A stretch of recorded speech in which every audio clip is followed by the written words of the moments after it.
Hi friends, அரைக்கீரைக்கு கடுகு வெடித்த உடனே பெருங்காயத்தூள், சின்ன வெங்காயம் வெட்டி வச்சுக்கிறோம்.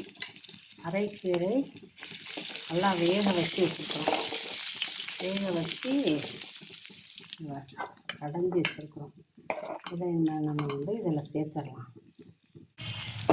சின்ன வெங்காயம், கறிவேப்பிலை, கடுகு, பெருங்காயம்லாம் போட்டு வச்சு நல்லா பொன்னிறமாக ஆன உடனே நம்ம அந்த கடைஞ்சி வச்சுருக்க அரைக்கீரையை அதில் சேர்த்துடலாம்.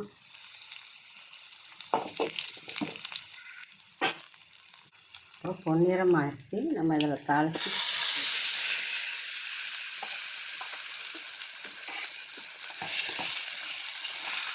அந்த கீரையில் சின்ன வெங்காயம், தக்காளி, புளி, பூண்டு எல்லாமே சேர்த்து வேக வச்சோம்.